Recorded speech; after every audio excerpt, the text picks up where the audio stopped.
అడవిలో తప్పిపోయిన చిన్నారి. గురువుగారి మహత్తం. ఒకప్పుడు ఒక చిన్న గ్రామంలో రామయ్య అనే మంచి గురువుగారు ఉండేవారు. ఆయన విద్యార్థులందరికీ ఎంతో ప్రేమతో, శ్రద్ధగా పాఠాలు చెప్పేవారు. ఎవరైనా తక్కువ మార్కులు తెచ్చినా దిద్దుతూ, అర్థం చేసుకుంటూ మళ్లీ చెప్పేవారు. అందరూ ఆయనను ఎంతో గౌరవించేవారు.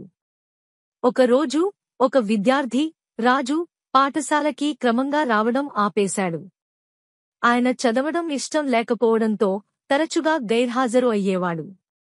గురువుగారు ఇది గమనించి రాజు ఇంటికి వెళ్లారు. రాజు తల్లిదండ్రులతో మాట్లాడి, రాజు ఎందుకు పాఠశాలకి రావడం లేదని అడిగారు.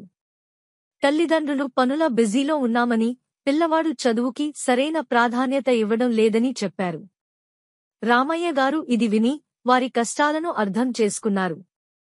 కాని రాజు భవిష్యత్తు గురించి ఆలోచిస్తూ పిల్లవాడిని చదువుకోనివ్వాలి అని చెప్పి, నిన్ను నేను పాఠశాలకి తిరిగి తీసుకురావాలనుకుంటున్నాను అని రాజుతో మాట్లాడారు.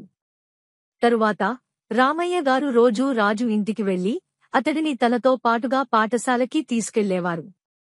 కొద్దికాలానికి రాజు మంచి విద్యార్థి అయ్యాడు. పరీక్షల్లో కూడా ఉత్తీర్ణత సాధించాడు.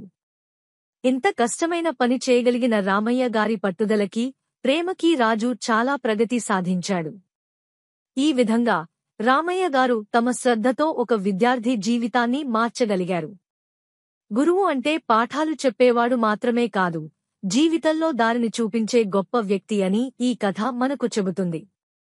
మొరల్: ఒక మంచి గురువు విద్యార్థులను ప్రేమతో, శ్రద్ధతో ముందుకు నడిపిస్తే వారు ఎప్పుడూ విజయవంతం అవుతారు.